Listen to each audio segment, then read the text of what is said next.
Hi, welcome to Local Matters. Today, we begin with the Spire in downtown Plymouth, the 225-seat performance hall and education center, which has served as a mecca for the vibrant art and music community here on the South Shore. Because the hardships of these times exclude no one, Julie checked in with Kevin Shanley, Executive Director of the Spire, via Zoom, to give us an update. Hi, Kevin Shanley. You are the Executive Director of the Spire Center. So good to have you today. Well, thank you so much for having me. It's great to be here with you. Thank you. It's wonderful. For the folks that don't know, and they must have been living under a rock, what exactly is the Spire Center? Sure. Well, we get the question a lot. We're still a pretty new organization. The Spire Center building was actually built in 1886, purpose-built as a Methodist church. In 2012, our organization, the Greater Plymouth Performing Arts Center Incorporated, which is a nonprofit organization, took over the Spire Center, got the funds from the Community Preservation Fund with the town of Plymouth, and was able to purchase the building. And we operate the building as a Spire Center since 2012. So we're at 220. And the Spire Center has all kinds of musicians, musical acts, theatrical productions, because you've turned it into a performing arts center, really. Absolutely. We're a 265-seat auditorium space. We still have the original church pews like we had back when the building was originally built. We've upgraded them a little bit, padded seating, so people really enjoy that. But we also do about 125 shows a year. Of course, with recent times, that has changed a little bit, but we certainly are enjoying the space, and we use the space in so many different ways for concerts, musical performances, theater events, and so many other things. Now, you had, before this all happened in March, you had a lot of the season already planned out. You had acts booked, you had tickets sold. How has this affected your in short term and the long term for the year 2020? Absolutely. I mean, we operate a lot of our shows 6-8 months in advance. They're booked, they go on sale, and then we go from there. So a lot of these shows that are affected now were actually booked last year. So we're having to do a lot of work with our agents that we work with that represent acts. We're doing a number of different planning initiatives as far as how do we move these existing shows into 2021. The other thing that people don't think of, I think, a lot is we're part of maybe a tour for a lot of these acts that come through. We have a lot of national touring acts that are part of our roster, our calendar, our schedule of events. And maybe our area is affected differently than another area, but that tour can't go because the different areas within the tour are affected by this pandemic differently. So a lot of these tours are just simply pushing off until 2021. Maybe some of our local acts can still perform, but certainly our schedule throughout the entire year has taken a hit. Right, absolutely. So if I'm hearing you right, your local acts, as soon as you get the okay that you can have people back in, whatever that looks like, you can have an audience back in, you would probably start with your local acts and booking them right away. Absolutely. We have a number of contingency plans in effect. Obviously, the future is a bit unknown for us. We don't know exactly what the guidelines are going to look like, how things are going to change. Of course, we have a number of plans in place that we can cherry pick exactly what the issue is going to be or what the guidelines are going to be coming down from the state as well as local guidelines and be able to certainly have all the proper procedures in place with masks, with social distancing, temperature checks, sanitizing frequently. All of those things will be in effect. And certainly we look forward to having an exciting time once we're able to welcome people back into our building. Right. Oh, and we're all looking forward to that also. Now, clearly, absolutely. part of a musician's allure and part of what they feed off of is the oxygen they get from their audience. How has this affected the musicians? They must be in touch with you and talk about that for a little while. Absolutely. This is everybody's livelihood. Everybody is we're a creative group of people, of course, on the presenter side and on the artist side. Everybody's affected by this. There's certainly been a number of articles that have gone out in different publications that are highlighting different artists, different organizations that are struggling. Everybody's having the same struggle, but we're a creative group of people. We'll get through this and we'll come back even stronger. But certainly there is some struggle that's out there. There's going to be venues that similar to us, even larger than us, that won't be able to get through this. Even locally, we're seeing it in the press, there's a number of venues that are struggling and have said, if this goes on much longer, we're not going to be able to continue, which is certainly something that we don't want to see. Of course, live music and the arts are so important and imperative, to a community. So we don't want to lose that. Right. Oh, absolutely. And I know a lot of the Plymouth 400 events have been pushed to very late this year or to 2021. So you're kind of trying to mirror your schedule with what you see them doing and the tourism industry doing in general in Plymouth? Absolutely. Of course, we look at everybody. We find ourselves an important part of the Plymouth community as well. We bring a number of folks downtown every single weekend, even during the week as well. We planned, actually, the second half of this year, we were very busy. We were doing even 3-4 shows in a weekend, or a week. So it was important to us to make sure that we're going to continue that, certainly, and adjust things, accordingly. We'll make changes. We'll get through this. But we're staying positive, and we'll move some things to 2021. We'll continue to do some things, and our audience has been so incredibly generous financially in supporting our nonprofit organization, as well as even refunds. A lot of presenters are forced to refund tickets, and we're giving our patrons the choice. Of course, you have your tickets for your shows. We're pushing those shows off. If you'd like a refund, certainly we'd honor that. Not everybody can attend a rescheduled date, and we get that. That's perfectly fine. But many folks have said, hang on to my money. I don't need the refund right now. It'll help you guys get through this time, and we can't wait to be back in your venue. Yeah, absolutely. I know I gave a friend of mine a season pass to you for the Spire Center, and they're like, I'm holding on to this. I'm just waiting it out, and now I know all these shows I can go to. How can the community help? How can people help you right now? Certainly, and even to your point, we've extended our membership package to extend to 2021. So all current 2020 memberships are extended through 2021 from now until the end of December of 2021. Also gift cards. We've had a number of folks purchasing gift cards that can be used at a later date. It helps with some cash flow certainly now, as well as donations. Our community has been so gracious, so wonderful. We put out a small ask for donations to help us get through this, and the response has been wonderful, and we couldn't be more happy and more grateful. So Kevin, how will people get in touch with you? How will they hear the latest updates and the openings and who's going to be scheduled, etc.? Absolutely. We're giving updates via email all the time to our patrons, our full email list, as well as always the latest updates at spirecenter.org or our Facebook page, Instagram as well. Those are always great resources to get information. And certainly feel free to call the Spire Center anytime. Email us at our email account right on the website. Feel free to get in touch with us, and we'd love to chat with our patrons. Wonderful. Kevin Shanley, this has been a pleasure to have you. We can't wait for the Spire Center to open again.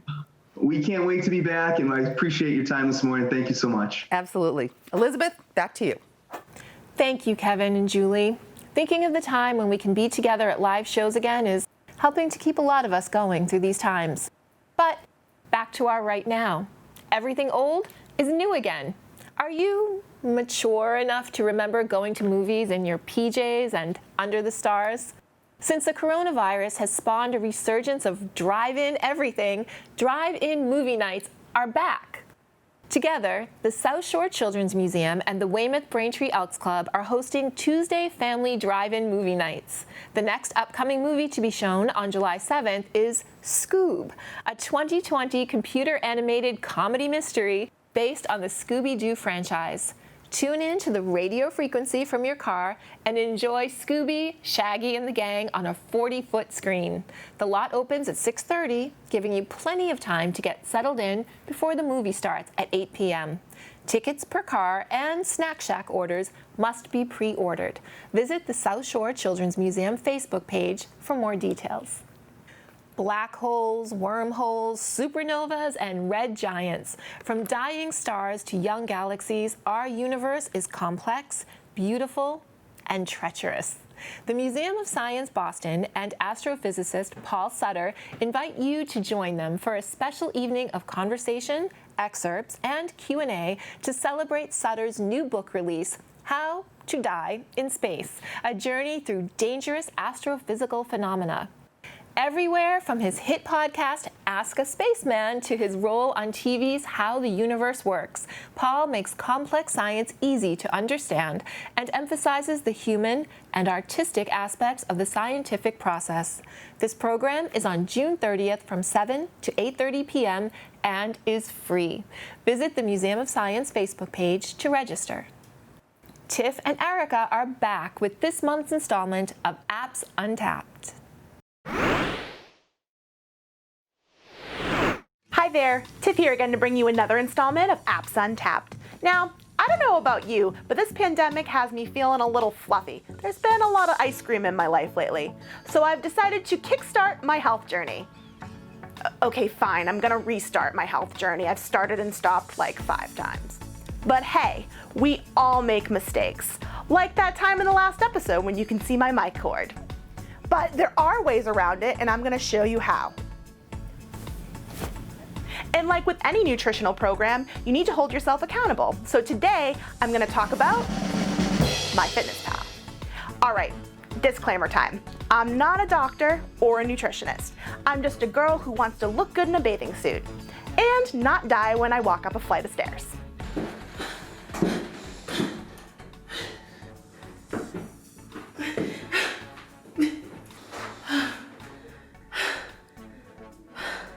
So if you want to get healthy and need some professional advice, you should probably contact someone who went to school for it. These are just some friendly tips from this guy to you. Anyway, where was I? Oh, MyFitnessPal. MyFitnessPal has a free version that has a lot to offer. You can track food, fitness, weight, and water. And it has some valuable resources like workouts and recipes. All right, let's start with food. Right from the gate, you're gonna see that the app has a calorie tracker.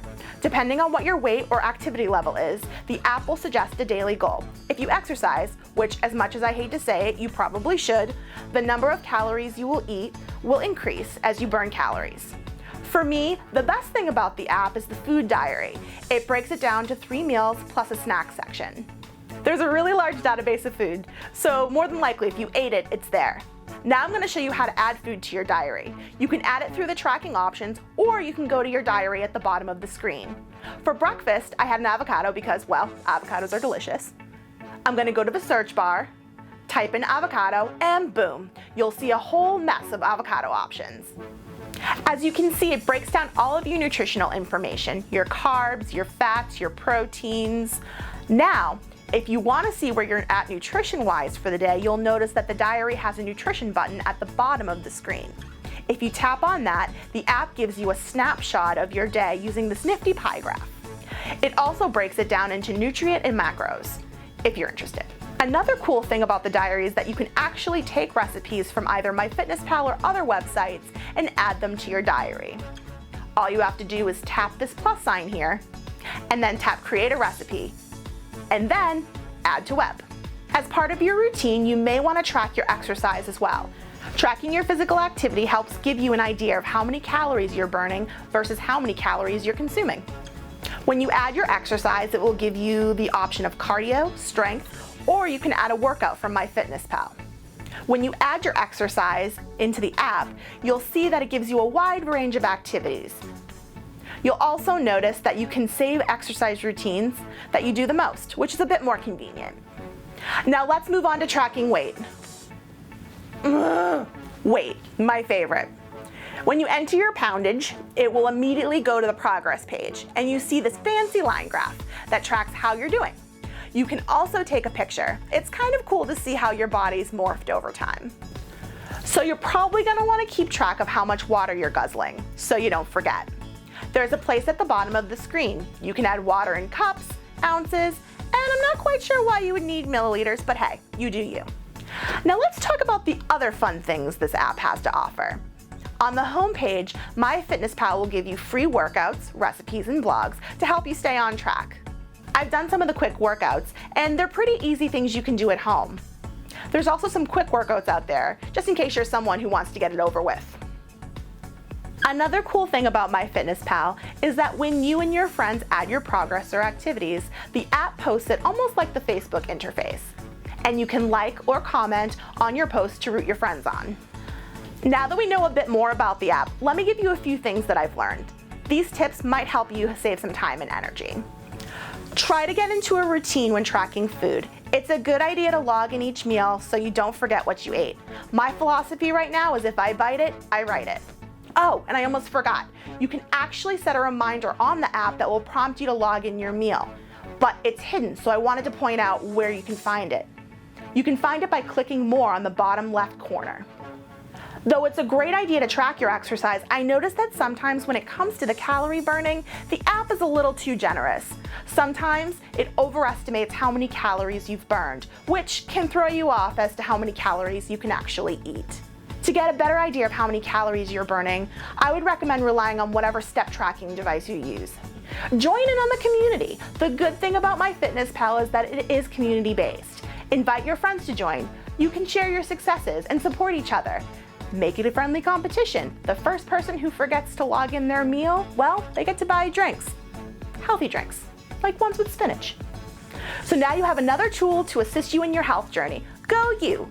Living a healthy lifestyle can be hard. There are so many tasty temptations out there. But just know that you're not in it alone and that we're all in this together. And good for you for getting into fitness instead of fitting this whole pizza in your mouth. This has been Apps Untapped. It's been great chatting with you. Be well.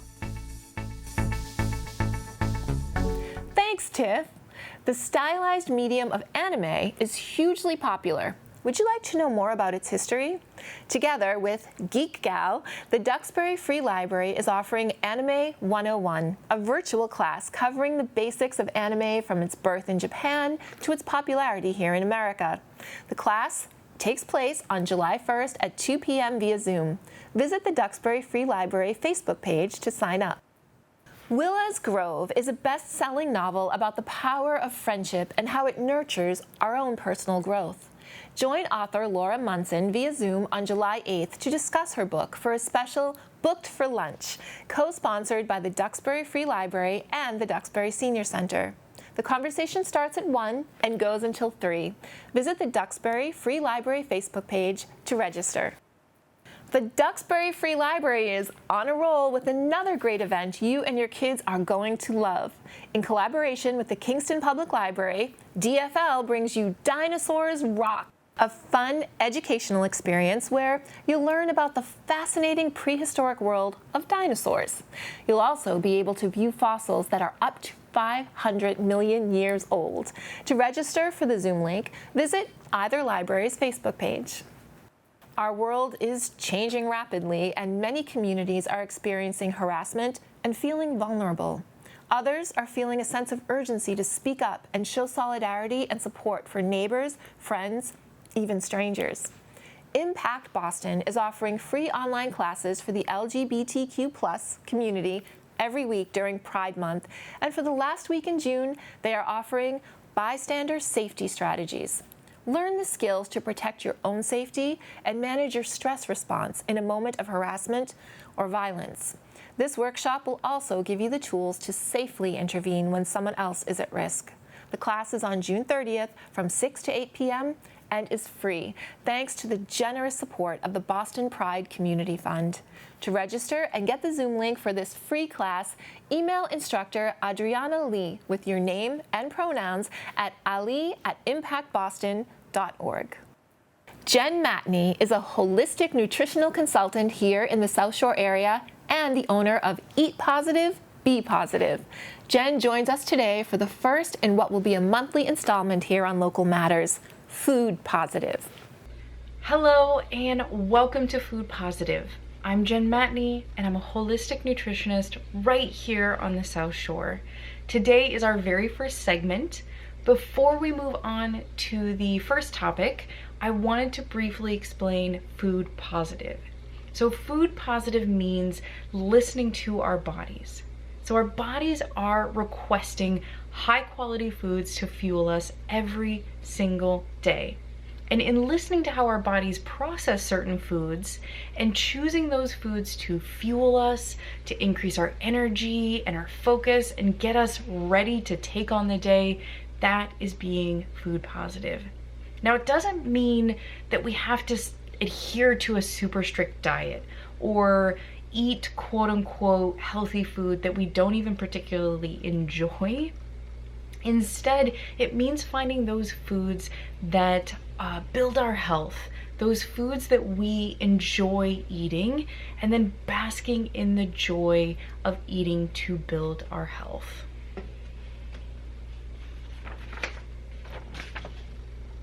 So here on Food Positive, we'll be exploring all different nutrition topics, including, the importance of hydration, what are superfoods, how to read nutrition labels, and what to know about artificial sweeteners.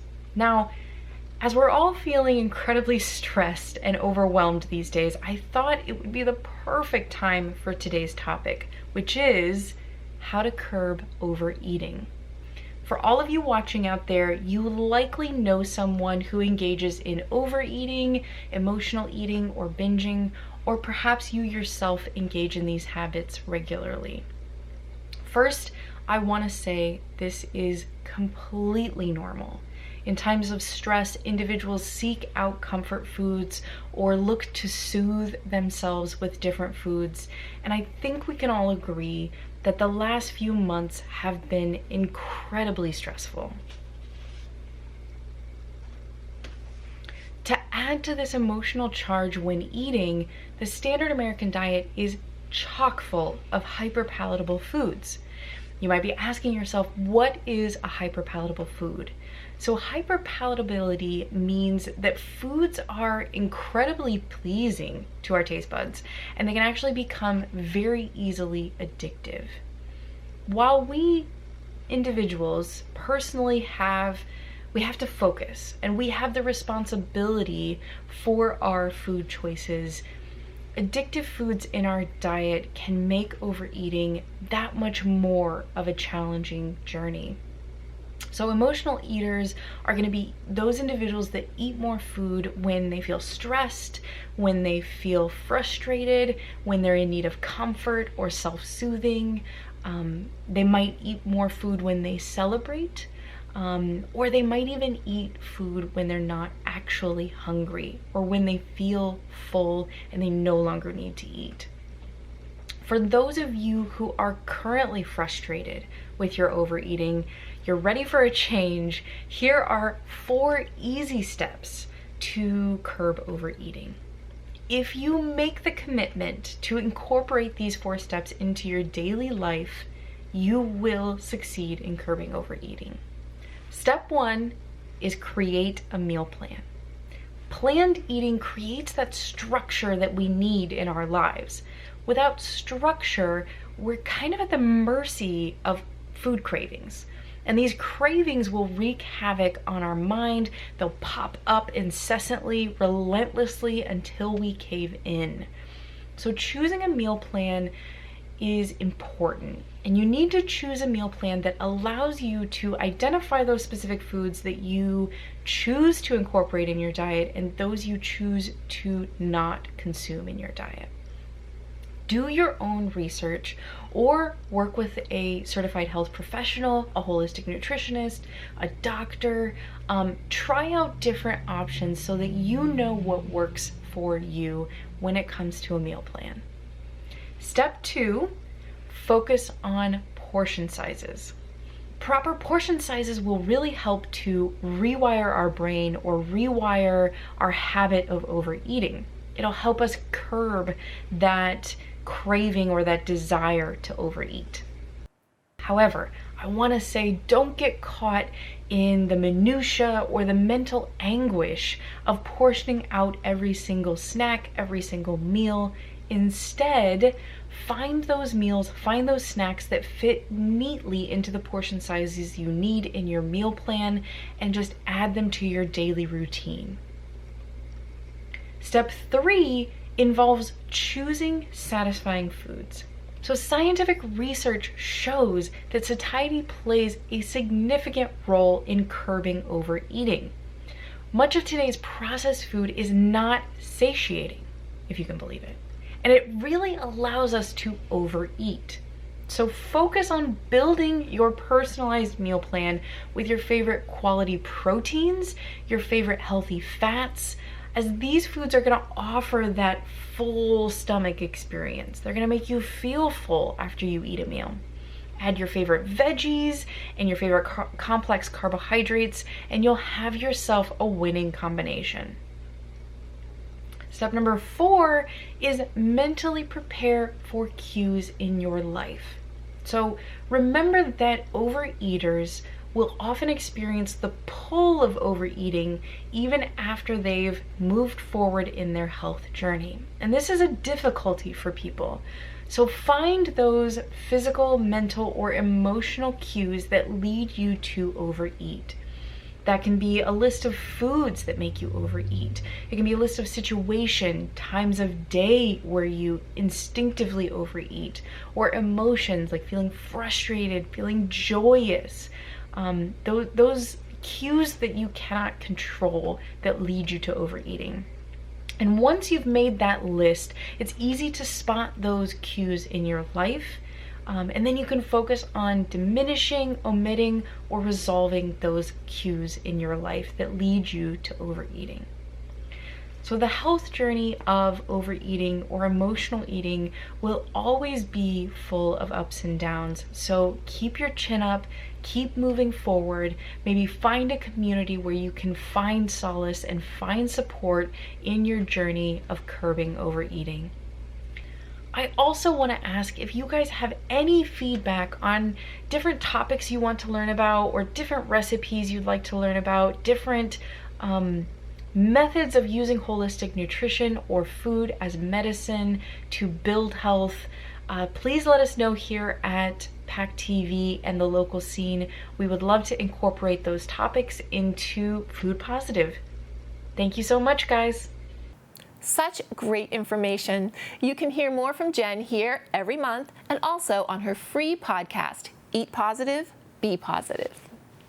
If you play the video game Animal Crossing and are looking to hang out virtually with others who do too, One Up Games, together with the Duxbury Free Library, is hosting an Animal Crossing online hangout. Explore the handcrafted virtual One Up Games Island, where up to 7 players are allowed to explore, socialize, and trade. Play a number of mini games, including musical chairs, a pitfall race, a life-sized board game, and more. Of course, you need a copy of the game, a Nintendo Online account, and a Switch to participate. Visit the One Up Games Facebook page to register for the Zoom link. If you are spending a lot more time at home these days, why not do something fun and creative in the kitchen and the garden? On July 8th and 22nd, join gardener, herb grower, and cook Betsy Williams and the Stevens Coolidge Place virtually for Betsy's Savory Herbal Kitchen to learn the secret to growing and using herbs to make your dishes delicious. Topics will include pastes, pestos, and sauces on July 8th and herbs, salts, and sugars on July 22nd. Each session will be a live 45-minute presentation via Zoom, followed by a question and answer moderated by trustees staff. To register, visit the trustees website. Erica is here with our school update. Last week, Pembroke High School held a very special graduation for 2 seniors who will be joining the Army this summer. With boot camp starting soon, both students are unable to attend graduation in early August. So Principal Mark Talbot felt it was so important to give them the recognition they deserve, especially for the dedication to their country. Jack Eggers and Dylan Hanlon were celebrated by a few friends and family in the school's auditorium. Please enjoy this very special event, followed by a short interview with both boys.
Good evening.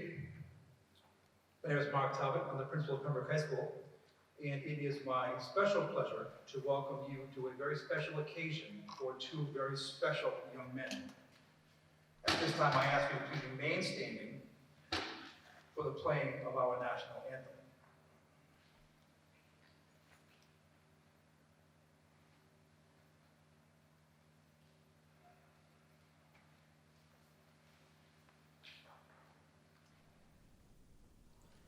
Oh, say, can you see by the dawn's early light what so proudly we hailed at the twilight's last gleaming, whose broad stripes and bright stars through the perilous fight o'er the ramparts we watched were so gallantly streaming, and the rocket's red glare, the bombs bursting in air, gave proof through the night that our flag was still there.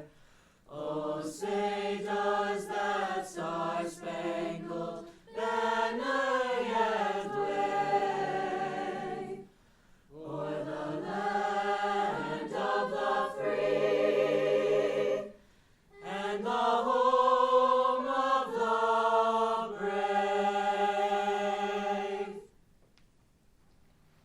Thank you. I ask you to please remain standing as we pledge the allegiance. I pledge allegiance to the flag of the United States of America and to the republic for which it stands, one nation, under God, indivisible, with liberty and justice for all. At this point, it is my pleasure to introduce School Committee Chairman, Mr. Mike Trupiani.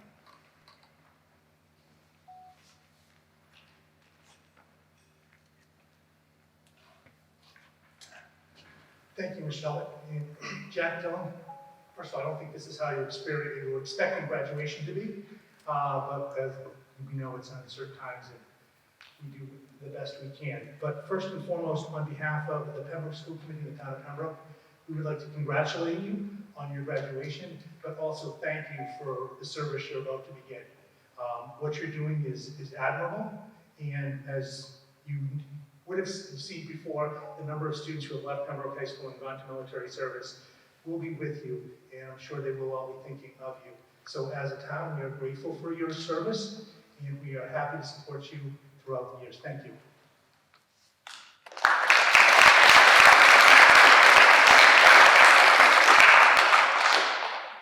Thank you, Mr. Trupiano. At this point, I'd like to introduce Superintendent of Schools, Mrs. Erin Obie.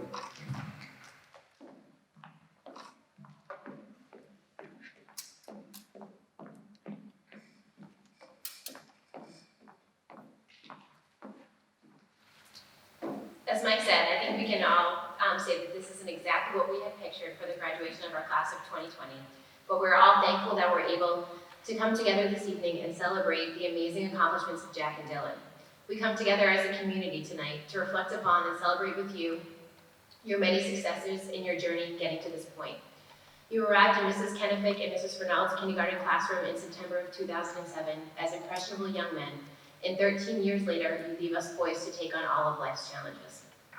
It is such an honorable decision to join the military, and I thank both you and your families for your commitment to service.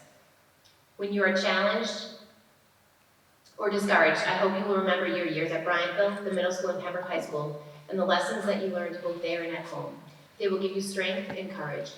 Have faith in yourself and the unique individuals you are, and be true to yourself.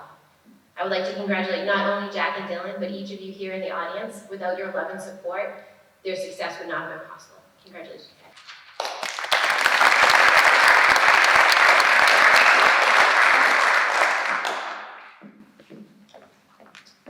Thank you, Mrs. Obie.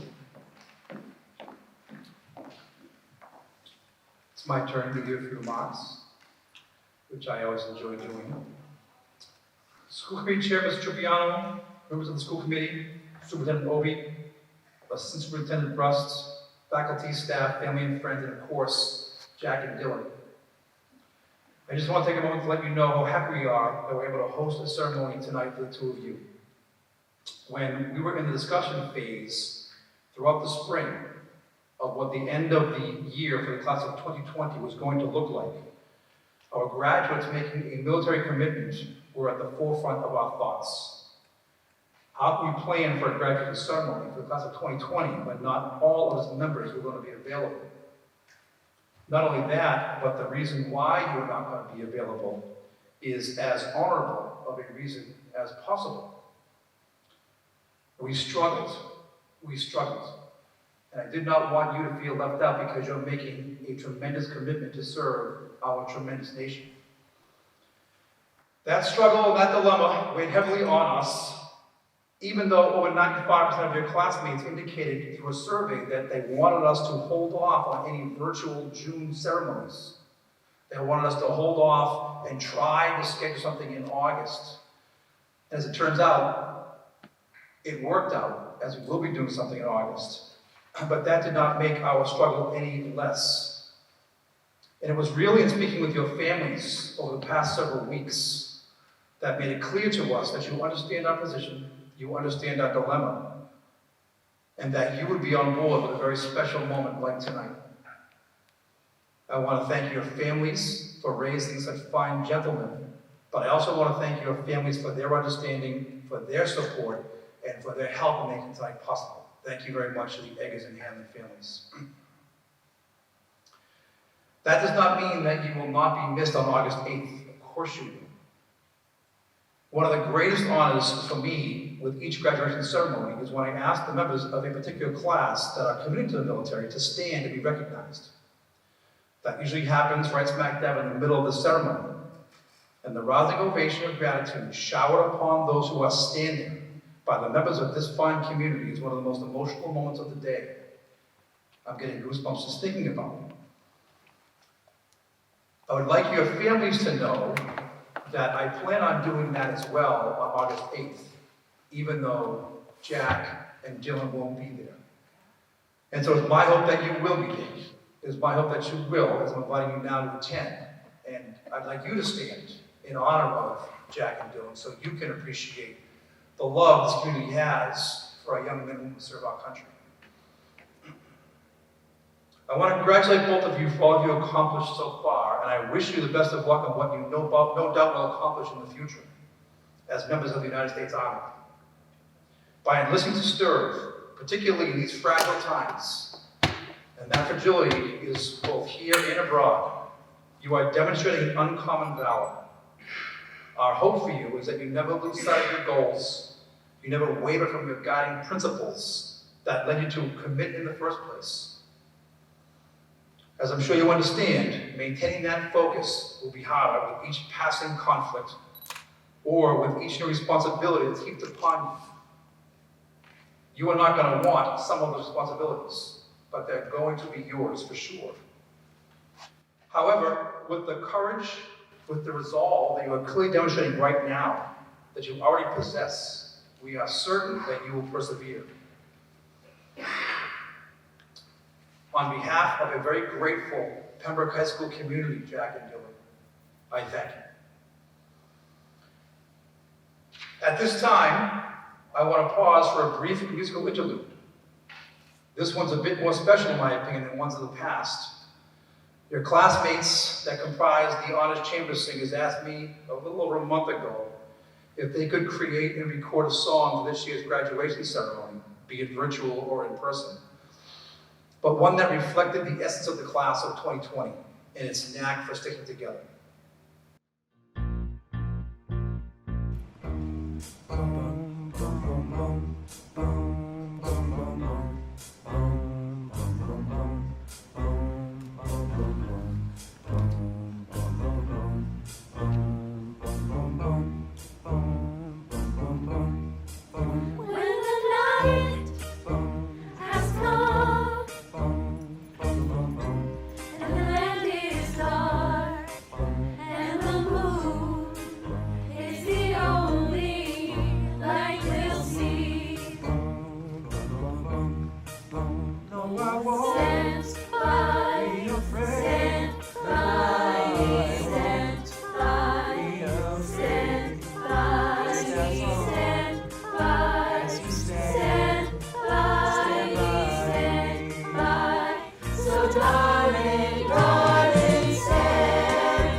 look upon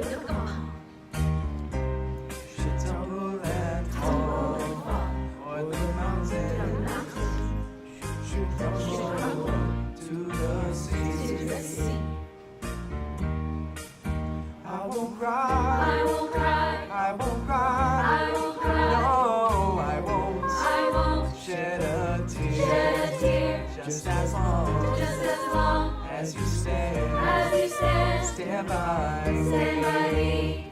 So darling, darling, stand by me. Whoa, stand by me. Oh, stand by me. Stand by me. Stand by me.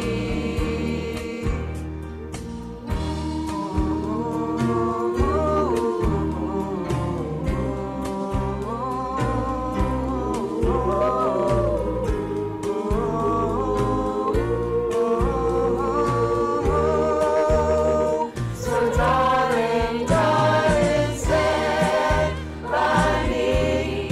Whoa, stand by me. Oh, stand by me. Stand by me. Stand by me. So darling, darling, stand by me. Whoa, stand by me. Oh, stand by me. Stand by me. Stand by me. Oh, stand by me. Stand by me. Stand by me. Oh, stand by me. Stand by me. Stand by me.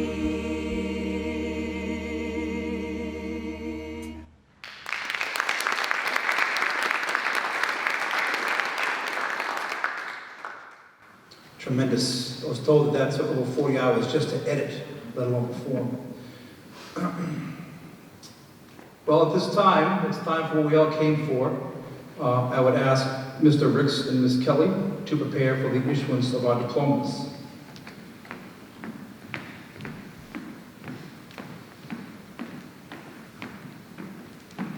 Would the members of the class of 2020 please rise?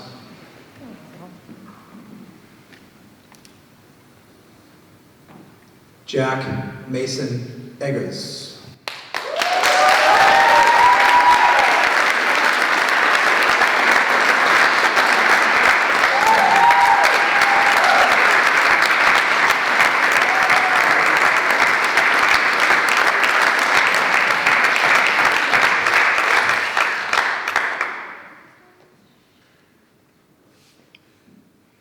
Dylan James Hanlon.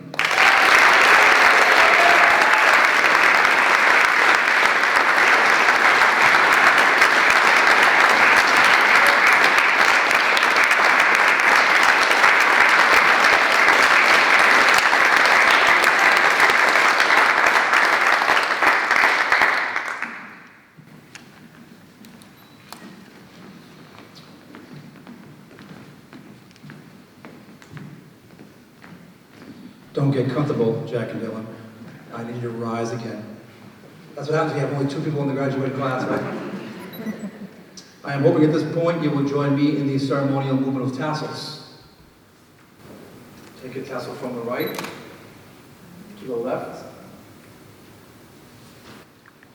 School Committee Chairman Mr. Trupiano, members of the school committee, Superintendent Obi, Assistant Superintendent Rust, I am able to certify to you that each of these diploma candidates has met or exceeded the requirements for graduation as established by the Commonwealth of Massachusetts and the Pembroke School Committee.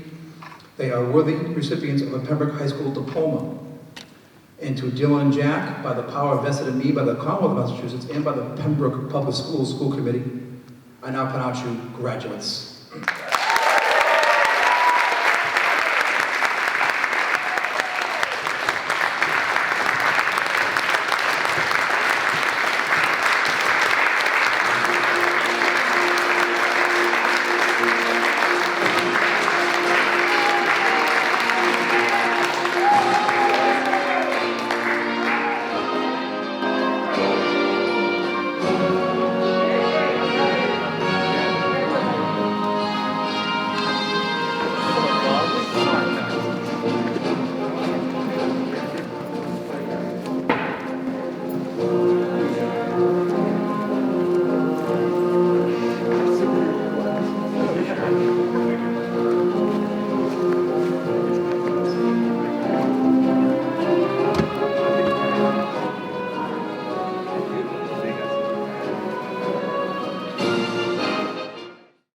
Jack Eggers. I'm of the graduating class 2020, and I'm going to Fort Jackson, South Carolina. My name is Dylan Hanlon. I'm of the graduating class of 2020, and I'm going to Fort Leonard Wood, Missouri.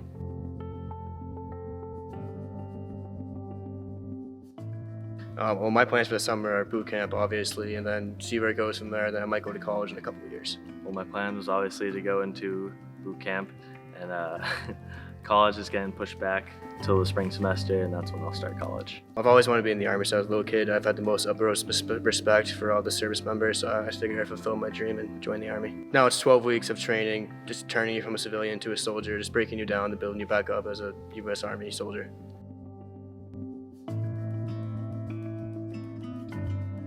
Socially distanced and 6 feet apart from each other, whether it's meeting up with cars or doing Zoom meetings or house parties and stuff like that, just trying to stay as close and as safely responsible as possible. Staying connected through social media, staying socially distanced 6 feet apart, and other activities like that.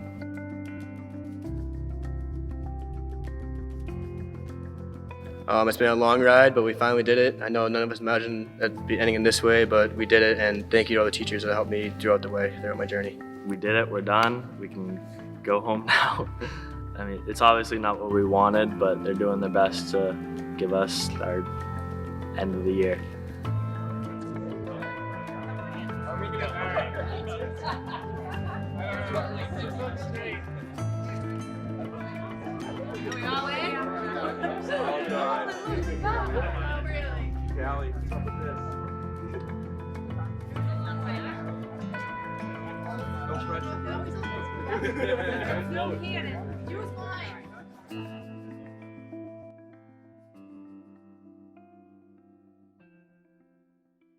At the end of last month, Silver Lake Regional High School announced their class of 2020 Patriot League Scholar Athlete Award winners.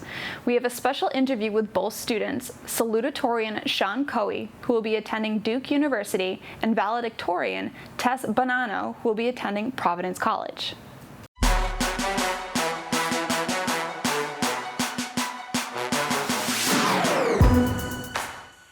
Hey everyone, my name is Sean Keogh, and I was selected as one of Silver Lake's Patriot League Scholar Athletes for this year.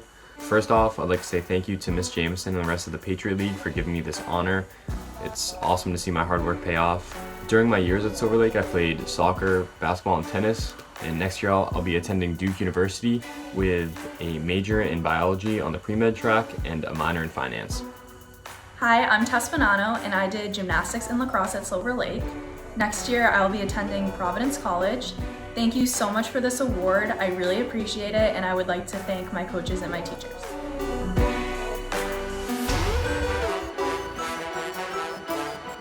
I played soccer my whole life and been playing with the same kids my whole life.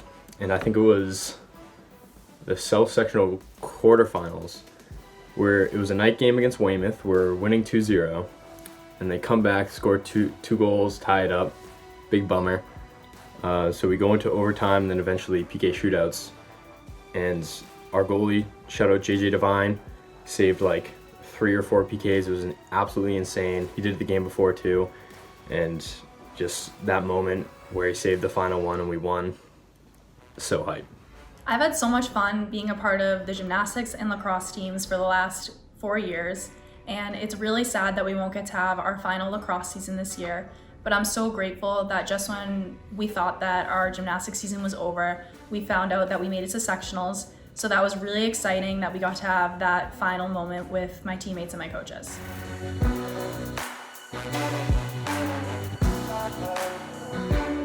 Well, I'm sure Miss Jameson has already told you. Student first, athlete second, of course, I totally agree. But besides that, I would just say, enjoy your time playing sports. I know personally not being able to play a spring sport this year stinks a lot, so just enjoy the memories that you're able to make, and don't take any of the long practices or runs for granted, because you'll miss it in the end. Especially given what's happened this year with not being able to have our final lacrosse season, I've remembered how much I miss the little things and all the memories that I made being a part of that team. And I would say to always work hard and cherish the memories and experiences that you have with your teammates.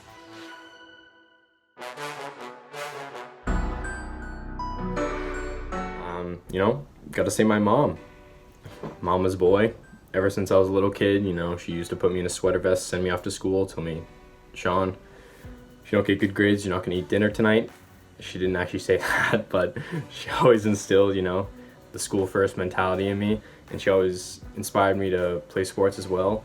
She was a great athlete herself, and I don't know if she'll ever watch this, but if you do, Mom, love you. My two gymnastics coaches, Christy and Adrian, have been huge role models for me and my teammates. Throughout the last 4 years, they've supported us in and out of the gym and taught us to work hard and to always have fun. They have become like family to me and my teammates, and they continue to reach out and support us even now that the season's over.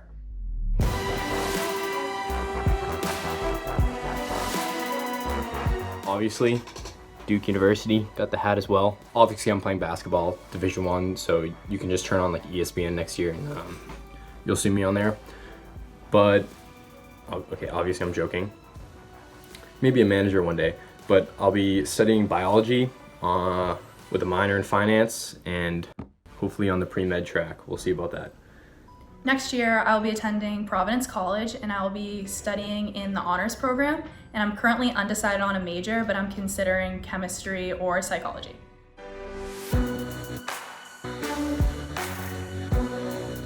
I think probably the most important thing is that